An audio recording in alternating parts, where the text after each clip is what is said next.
ბიზნესისა და ტექნოლოგიების უნივერსიტეტის საინტერესო და ქვეყნისთვის მნიშვნელოვანი პროექტები, შედეგი რომელიც ბიზნეს მიმართულებებს აადვილებს, პირველი რომელიც ქვეყანაში ტექნოლოგიური გაძლიერებისკენ არის მიმართული, ოპერაციული ინტელექტი საქართველოში, თავდაცვა გლობალური კიბერშეტევისგან და სხვა საინტერესო ბიზნესისა და ტექნოლოგიების უნივერსიტეტის ფაკულტეტის დეკანთან ნინო ენუქიძესთან ერთად ნარატივით. ნინო, მოგესალმებით, დიდი მადლობა მოგზაურობისთვის. არაჩვეულებრივად გამოიყურებით, როგორც ყოველთვის. სილიკონველი თბილისის სივრცეში არსებული ბიზნესისა და ტექნოლოგიების უნივერსიტეტი დასაქმების პროექტი ჯერ კიდევ გასულ წელს დაიწყეთ ნინო, რითაც ადგილობრივ და საერთაშორისო ბაზარზე არსებულ და ყოველდღიურად განახლებადი 10 მილიონი სამუშაო პოზიცია დაინტერესებული პირებისთვის ხელმისაწვდომი გახდა. სტატისტიკას თუ აწარმოებთ, ეს არის საინტერესო, რამდენი დასაქმდა, ან თუ გაამართლა საერთოდ ამ პროექტმა. ეს პროექტი რეალურად ახლა იწყებს სტარტს, თუმცა ძალიან მნიშვნელოვანი შედეგები გვაქვს. რაც შეეხება საერთაშორისო დასაქმების ბაზარს, მაშინ როდესაც ჩვენ ვიწყებდით ამ პროექტზე მუშაობას, სულ საქართველოში ქართველი იუზერი საერთაშორისო ბაზაზე დარეგისტრირებული იყო სადღაც 150 ადამიანი, მთელი მოსახლეობიდან, რაც ძალიან დაბალი რიცხვი არის. დღესდღეობით რეგისტრირებული არის 800-ზე მეტი ადამიანი და ჩვენ ფაქტურად ჩვენი კონტრიბუცია იყო ის, რომ ვუხსნით ყველა დაინტერესებულ პირს, რას ნიშნავს ეს ბაზა, რა პრინციპით მუშაობს, მაგრამ ეს არის ძალიან მინიმალური რიცხვი, იმიტომ რომ თუ შევადარებთ ამ რიცხვს უმუშევრობის მაჩვენებელს, ხო, და ვთქვათ, რამდენი ადამიანი არის, ვისაც რეალურად შეუძლია ამ ბაზებთან მუშაობა და შეუძლია ძალიან მნიშვნელოვან წარმატებას მიაღწიოს, რეალურად მაღალი შემოსავალი ქონდეს, ეს არ არის რაღაცა დამატებითი სამუშაო. ეს შეიძლება იყოს ძალიან მაღალი შემოსავლის მომტანი, თავისუფალი გრაფიკით მომუშავე, ფორმატით მომუშავე პოზიციები, რომელიც მთელ მსოფლიოში არის ძალიან პოპულარული და ამიტომ 800 ადამიანი ძალიან ცოტა არის. რეალურად ფული უშოვიათ, აი ესეთ მარტივიერებს რომ ვთქვათ, ზოგადად ამ მიმართულებით ადამიანებს. მაგრამ შესაძლებლობები ბევრად მეტია. დიახ, ტექნოლოგიების განვითარების თვალსაზრისით ვერ ვიტყვით, რომ საქართველოს მოწინავე პოზიციებს ვაკავებინებთ, ყოველ შემთხვევაში ამ ეტაპზე. სად ვართ და რა სჭირდება? რამდენად საკმარისია მხოლოდ ერთი ტექნოლოგიური უნივერსიტეტი საქართველოში?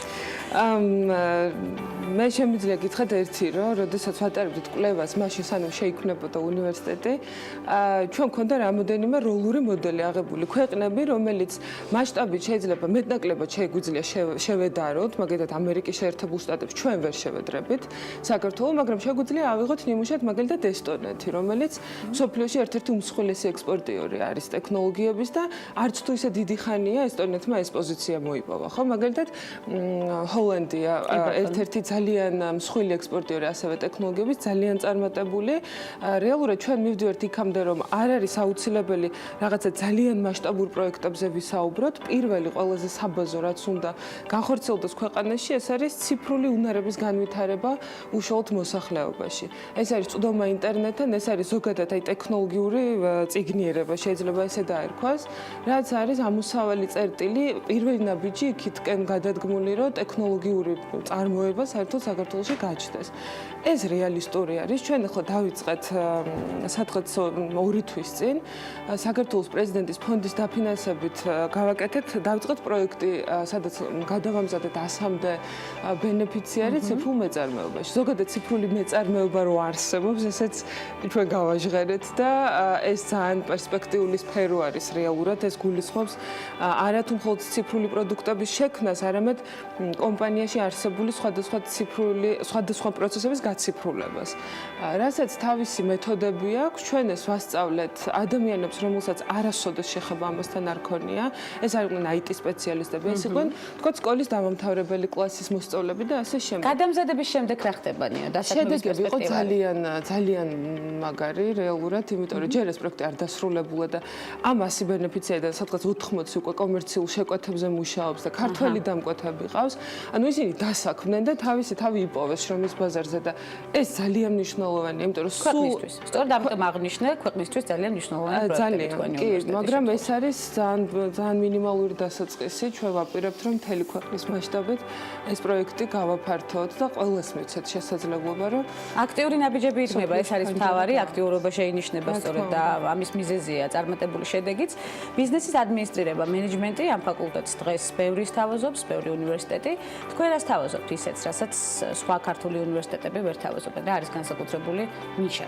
მენეჯმენტი, ფინანსები და IT ეს არის ჩვენი საბაკალავრო პროგრამები და რადიკალურად განსხვავებული კონცეფცია არის ჩვენი უნივერსიტეტის სხვა უნივერსიტეტებთან შედარებით, არა მარტო საქართველოში, მსოფლიოშიც.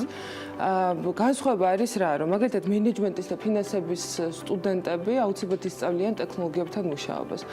ჩვენ გვაქვს IT-ის მაინორ მოდული, რომელსაც თავაზობთ ყველა სტუდენტს, ვინც ჩვენთან დაიწყებს სწავლას და ერთი მთავარი პრინციპი, რაც არის ჩვენი უნივერსიტეტის, ეს არის მუშაობა პირველივე დღიდან, როგორც კი მოდის სტუდენტი და ღია კარის დღეზე ცოტა ეს ეჭვის თვალით გვიყურებდნენ, მაგრამ რეალურად ჩვენ გავაკეთეთ ისეთი სტრატეგიული გეგმა, რომელიც უკვე მუშაობს სანამ სტუდენტებს მივიღებთ და ერთი მინდა ვთქვა, რომ 4 წელი ლოდინი იმისთვის, რომ ისწავლოს ადამიანმა და მერე დაიწყოს მუშაობა, ძალიან დიდი დრო არის. 4 წელი ძალიან დიდი დანაკარგი არის იმისთვის, რომ მერე თან ყველაზე დიდი პრობლემა ისაა, რომ მერე ადაპტირება უჭერთ იმ ცოდნის, რაც მიიღეს პრაქტიკასთან და რეალურად მუშაობა იმ სივრცეში, რომელიც შექმნილი არის, უკვე შექმნილი არის, სადაც პრინციპში ყველა მაღალტექნოლოგიური კომპანია თუ კი არსებობს მსოფლიოში თავს იყრის, თავის სასწავლო პროგრამებით, თავისი რაღაცა მილიონი პროექტით, რომელშიც სტუდენტი უნდა ჩაერთოს, ეს აძლევს მას შანსს, რომ თან ისწავლოს და თან იმუშაოს. სილიკონ ველიზე და სტარტაპებზე მინდა გითხრათ, რა შედეგი გვაქვს უკვე? სტარტაპებზე და სილიკონ ველიზე გვაქვს ასეთი გეგმა, ჩვენ ახლა ვიწყებთ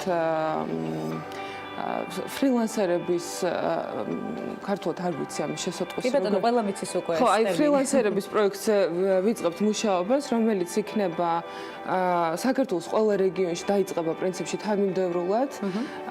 ჩვენი იდეა არის არა მხოლოდ ის, რომ შეიქმნას, თქვათ, რაღაც დაიწეროს მობილური აპლიკაცია, რომელსაც რაღაც X რიცხვი მომხმარებლების ეყოლება და ეს შეიძლება იყოს მილიონში ერთი кейსი, როდესაც ძალიან დიდ წარმატებას აღწევს, ხო? ჩვენ ასეთი ხედვა არ გვაქვს. ჩვენ ვფიქრობთ, რომ ყველა ადამიანს სილიკონ ველი თბილისმა არა მარტო სტუდენტებს, რომელიც უნივერსიტეტში არიან, ადამიანებს, რომლებსაც მაგალითად სხვადასხვა შეზღუდული შესაძლებლობები აქვთ, მაგალითად ადამიანებს, რომლებიც ძალადობის მსხვერპლი არიან და რომელსაც რეაბილიტაცია ჭირდება და მათ უნდა თავისთავი დაინახონ სადღაც და დასაქმნან და რეალურად მომავალს შეხედონ, ხო? აი ჩვენ გვინდა, რომ ყველა ადამიანი, გარდა ჩვენი სტუდენტებისა, ჩაერთოს პროექტში, რასაც ქვია ციფრული უნარების განვითარება. ეს უნდა მოხდეს ძალიან სწრაფად, ეს არ არის რაღაც 10 წლიანი გეგმა, ეს უნდა მოხდეს რამდენიმე თვეში, როდესაც არათუ 800 იუზერი, რომელიც მე ვთქვი, რომ კიდე ჩვენი ჩარევით თუ ჩვენი მონაწილეობით გაჩნდა ფრილანსერების ბაზაზე. ეს უნდა იყოს მილიონი და კიდევ უფრო მეტი. არაერთი დასაქმების ფორუმი, ძალიან მნიშვნელოვანი პროექტები, რომელზეც ახლა საუბრობთ. ნინო, თქვენი წარმატება საიდან დაიწყო, როგორ მოხდით სწორედ ამ სფეროში? ამ სფეროში მე მოვხდი ალბათ 1-7 წლის წინ დაახლოებით. მე დავიწყე განათლების სფეროში მუშაობა ილიას სახელმწიფო უნივერსიტეტიდან. მანამდე მე მუშაობდი მარკეტინგის მიმართულებით. ილიასთან დავიწყე თანამშრომლობა როგორც ლექტორმა, მოწვეულმა ლექტორმა, სადაც მარკეტინგს ვკითხულობდი, თუმცა ეს სფერო ძალიან საინტერესო აღმოჩნდა მარკეტინგის მიღმა. თუმცა მარკეტინგით ეხლაც ვარ დაკავებული, ну ამ შემთხვევაში იმ პროექტების მარკეტინგით, რასაც ვახორციელებთ, მაგრამ განათლებაში ასე დავიწყე მუშაობა და მგონია რომ მთელი ცხოვრება ამ სფეროში ვიმუშავე. მაინც ამ სფეროში ხედავთ, აი პროფესია, რომელიც ჯერ არ შეგითავსებიათ და შესაძლებელია რომ შეითავსოთ. ნინო არის ასეთი, გიფიქრიათ ამაზე? რეალურად მე ვფიქრობდი ჩემ პროფესიაზე, რა არის ჩემი პროფესია და იმის გარდა რომ მარკეტინგი არის ჩემი პროფესია, ახლა უკვე განათლების ადმინისტრებაც ჩემი პროფესია. ამიტომ მესამე პროფესიის დაუბრუნებას ნამდვილად არ ვფიქრობ, მაგრამ დაზუსტებით შემიძლია ვთქვა, რომ რაღაცა მომავალი რამოდენიმე წლიანი გეგმა მაქვს, სად ვიქნები და ეს გეგმა არის ასეთი, რომ სილიკონ ველი თბილისი, რომელიც კავკასიის რეგიონული ყველაზე მაღალტექნოლოგიური ცენტრი, ყველაზე მსხვილი მაღალტექნოლოგიური ცენტრი გვინდა რომ გახდეს, მე ვფიქრობ, რომ ამ მიზნისკენ მე აქტიურად მიდიხართ. კი, საკმაოდ სწრაფად მივდივართ ამ მიზნისკენ. ჩვენ ამის შეფასებლები ვართ და მონაწილენი, ძალიან გვიხარია და სწორედ აი ამ წარმატებას ვაკვირდებით. უკვე წელიწადზე მეტია, ძალიან გვახარებს თქვენ თითოეული ნაბიჯი, იმიტომ რომ სწორად აღნიშნეთ ქვეყნის განვითარებას ემსახურება თითოეული პროექტი. ძალიან დიდი მადლობა მინდა გითხრათ მოგზაურობისთვის, ნინო, აუცილებლად ვისაუბრებთ კიდევ სხვადასხვა პროექტებზე, იმდენად ბევრი საომავლო გეგმები გაქვთ. უახლოესი საომავლო გეგმა, რომელიც ჯერ არ გაგვიჩხერებია არსად. უახლოესი სამომავლო გეგმა არის ის, რომ big big data, რომელშიც სოფლიოში უმსხვილესი კომპანია Splunk-ი მუშაობს, ის მუშაობს, ну, თქვათ, მაგალითად Forbes-ის რეიტინგს შევხედოთ, top 100 კომპანიიდან 80 Splunk-ის იუზერი არის. Splunk-ი საქართველოში ჩვენთან იწყებს თანამშრომლობას, ვიწყებთ ძალიან სერიოზული ტრეინინგით, სადაც შეიძლება დასწრება მას, ვისაც ეს სფერო აინტერესებს და ამის შემდეგ უკვე big data ბიზნესისთვის, რომელიც ძალიან ბევრ პროცესებს აიაფებს, ამარტივებს და უფრო თანამედროვეს ხდის. აი ამ შესაძლებლობებს ვაძლევთ კომპანიებს და ვეპატიჟებდი ყველა დაინტერესებულს, რეალურად გაიგონ რას ნიშნავს big data და როგორ შეიძლება სხვადასხვა ოპერაციული პროცესების გაუმჯობესება. თქვენ Forbes-შიც წერდით სტატიებს, რამდენადაც მე ვიყავი Forbes-ის ბლოგერი, სამწუხაროდ ახლა დრო არ მაქვს, თუმცა დიდი სიამოვნებით დაუბრუნდებოდი. აი, სამომავლო გეგმა უკავშირდება კიდევ ერთ-ერთ ხო, მნიშვნელოვან სიამოვნებით ერთი წელი წერდი ბლოგს Forbes-ისთვის. ძალიან კარგი პროცესია, ძალიან მომწონს და არ ვიცი, ვფიქრობ, კიდევ იქნებით ჩართული თუ მოგეცემათ თუ იქნება ამის ინტერესი და მეც მექნება ამის დროს სიამოვნებით გავაგრძელებ. დიდი მადლობა ნინო ენუქიძეს ძალიან საინტერესო დიალოგისთვის ველით მას კიდევ ქალების ნარატივის სერიალში